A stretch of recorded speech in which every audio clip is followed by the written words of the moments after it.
Hello all, welcome back to my channel. Today I want to talk about basically just like a TTC update. So if you guys have watched a few of my videos before, the very first video that I posted was just kind of an overview of my TTC journey, kind of fearful of a little bit of infertility. I guess there's no little bit, it's either infertility or fertile, one of the two. So I just kind of wanted to give you guys an update for those that are wondering, because my last couple videos have been related, but not necessarily related to my journey and kind of the progress that I'm in right now. So first super exciting thing is I have made an appointment with my new doctor. So basically I will be re-eligible for insurance April 1st through my job that I have been at for a couple of years, but long story short, I left there and actually came back. That's my home, and I found that out. So anyways, I was eligible for insurance right when I left. So I kind of missed the open window in January to re-enroll. So now I have to wait the typical 90 days of a technical new hire, which kind of sucks because, you know, at this point I've had a couple months, well, since August, since I've had my period. So I have a bunch of questions that I'd really like to be asking.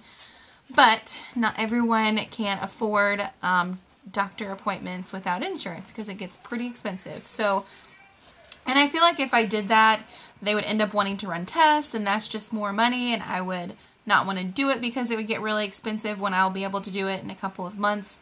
But I know if I ended up going and they said, well, I think we can figure it out if you take this test, I know I'd end up doing it and I'd spend the money, so I'm just like waiting until my appointment. So okay, get up.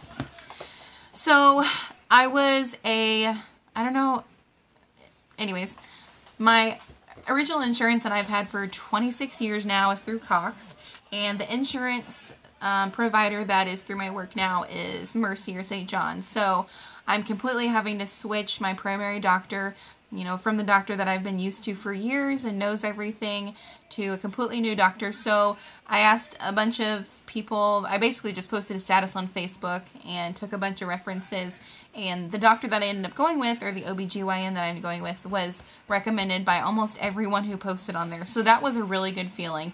And actually one of Jerry and I's really good friends who have two beautiful girls, her OBGYN was this doctor. So okay, get out, go.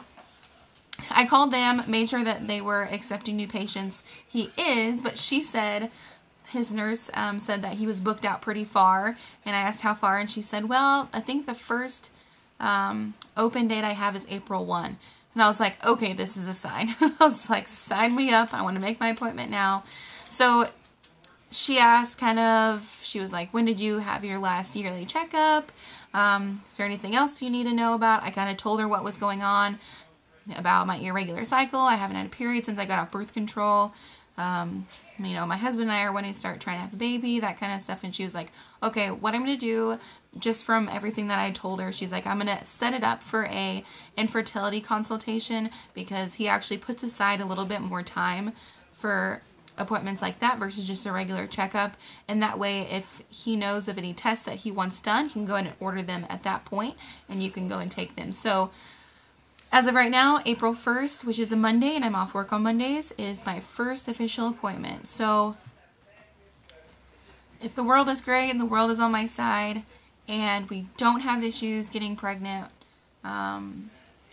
hopefully that will be right about when I find out that I'm pregnant, and that'll kind of line up perfectly with, you know, a first appointment with him, and also he can kind of check on the status of the pregnancy and stuff like that. So that would be the most ideal situation. Of course, things don't always happen like they should, how they haven't so far. So, but I am very excited that I have a nailed down appointment.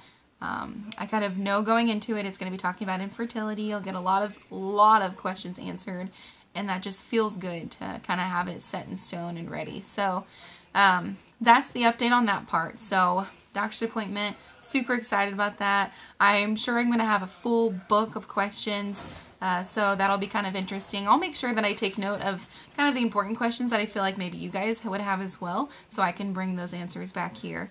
But it's in a couple of months, so which is so exciting because it's almost the end of January, which means it's almost February, and February is the trying to make a baby month, or the beginning of trying to make a baby. And I'm so excited. Oh my gosh, I'm so excited.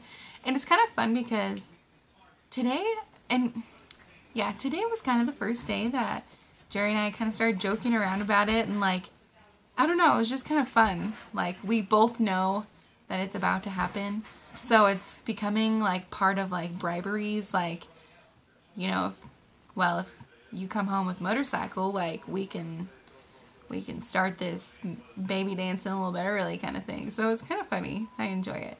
And then I said, you have enough motorcycles, like, you don't need another one. Yeah. Because then it'd be like, well, you don't have the garage space for it, but then it'd be like, oh, well, I can build another garage. So anyways, it's just been kind of fun, and I'm enjoying it. So back to kind of an update. So you guys might or might not know, obviously I haven't had a period since August, got off birth control. I kind of explained a few things of when I started taking my supplements and how I chose them.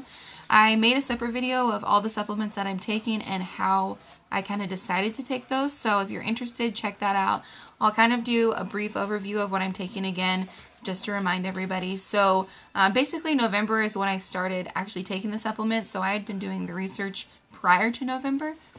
But real quickly, what I decided to take and what I'm taking right now is I'm taking 400 milligrams of just this Vitex pill a day.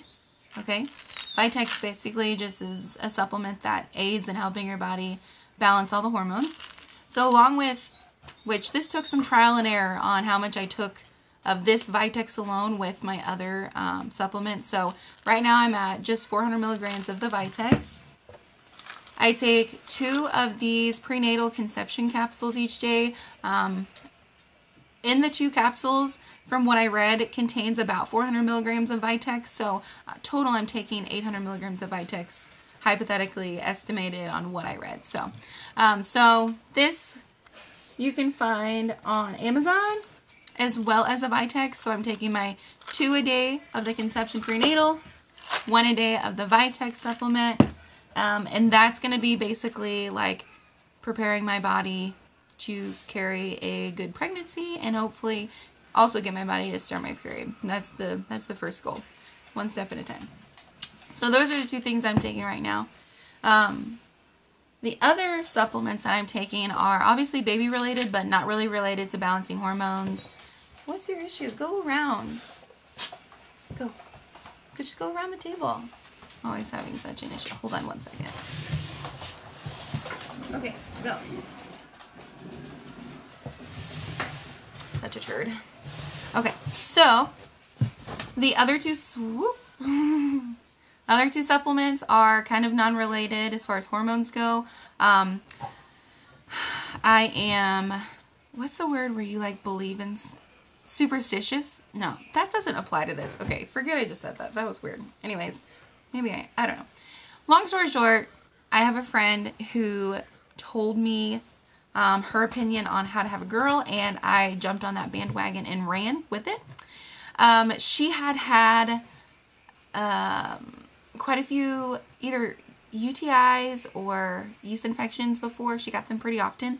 So what she took to prevent yeast infections was also something that is supposedly supposed to aid in having a baby girl. So those 2 things are just a cranberry supplement and acidophilus, if I'm saying that right. I take 1 of these per day. Got them at Walgreens, super easy, pretty cheap. The acidophilus supports digestive health, and the cranberry supports urinary tract health. So supposedly what is supposed to happen is the male sperm don't necessarily like an acidic environment. So in turn, the male sperm don't make it to where they're supposed to go as quickly as the female sperm. So we will find out if that works. I also plan in the near future to make a video on myths and everything on conceiving a girl and conceiving a boy. I'll probably combine that video into one, or I might make 2 separate ones. So stay tuned if you're interested in that. So those are the supplements I'm taking right now. So started basically the Vitex in November, started the conception prenatal along with the Vitex in December. And in middle of December, I started doing OPKs, which is ovulation predictor kits. Those have been really, really cool to read. I also mentioned that in a separate video, so read up on that. I really like the kit that I got. I have an app that kind of tracks the ovulation strips and kind of gauges when they anticipate for me to have my peak, which I think I had. Super, super exciting. It happened... from what I have written down, the 16th of January. So it was kind of neat because I had a little over a month to kind of learn and understand how to read ovulation tests. So that was really helpful, and I'm glad that my peak was after I had an opportunity to kind of learn the ovulation tests. So it was very obvious. Yeah, it was just very obvious. The test line was almost basically as dark as a control line, and with a positive ovulation test, you want the control line to be as dark or darker than the test line, so you can kind of see when your peak is. And yeah, I think I ovulated. I don't know. I mean, I feel like the tests can't lie. They're there. Maybe it's a false. I don't care. I ovulated, I think. And to do that without having a period, I was very skeptical of. I didn't know that it could happen. So that was really, really exciting. Totally freaked out. Was totally excited about it. Now, since I don't really have a period, it's hard to track when it's going to happen again. So I just really have to start paying attention to the tests and trust that they are telling me the truth and take advantage of when it's telling me my peak is. So that's a cool thing, because I was really thinking I wasn't ever going to get a positive ovulation test since I don't really have a regular cycle. So that is a really cool thing. Apparently, according to my ovulation test, you can have an ovulation without having a regular period. So there's my conclusion. Not a medical professional. I don't actually know if it's possible, but my body is telling me that it is. Also, the last really exciting thing was I spotted a few times within the last 3 weeks. I spotted a few times, so I feel like that's my body's way of telling me, hey, the supplements are working. They might just need a little bit more time to get you a full-blown Mother Nature period. And I said, cool, I'm all for it. Let's do it. So that was pretty cool. I was excited to be spotting. It wasn't anything super crazy, but it was like for 3 days, and that was cool. I liked it. So nothing else really too exciting. That's kind of my TTC update. I'm just going to keep taking my supplements. Next month we're going to start trying, which is so exciting. Everything goes great, and my body loves me and the universe loves me, and we become pregnant next month or in March. That would be so awesome. If not, I have my doctor's appointment to look forward to and hopefully get some answers. And that's just kind of that. So, all is good in the jump hood. Oh, it's so funny. So, still enjoying my new mug, for those of you who didn't see last time. Also, I have made it a point to really start drinking more water. I was watching quite a few videos and reading a bunch of articles talking about how much water consumption helps with fertility and trying to get pregnant. It is amazing, the simplicity of it, of drinking more water helping you get pregnant, but it's completely true. Like, the facts behind it are insane, and it's just like, duh. Like, why are you dehydrating your body? Which, I drink water, but to be honest with you, I drink less water being at Marionville, where I work, because the water fountain is disgusting, and I don't like it. And I see sometimes a bunch of kids, like, you know how kids, like, basically put their whole mouth around it. That's essentially what happens. So I need to start taking the, like, but I just doing that. I got into that pretty good, but before, so I'm going to start doing that and really paying attention to my water consumption, because I think that will help, and it'll help my skin, and it's just healthy for you, and you should be drinking a lot of water, so I need to do that. That's what I'm going to do. So, very exciting stuff. I'm just happy. I'm just happy and excited and nervous and anxious, and I think it's going to be a blast, and I hope I continue to have that mindset. Although I do have my days where I get discouraged because, you know, you start looking at the reality of my cycles and everything, and it's like, okay, you could have some issues with this, but then I'm just like, you know what? It's life. You only have one of them. You gotta love it. So that's what I'm doing. I'm loving it. Anyways, that's kind of where I'm at.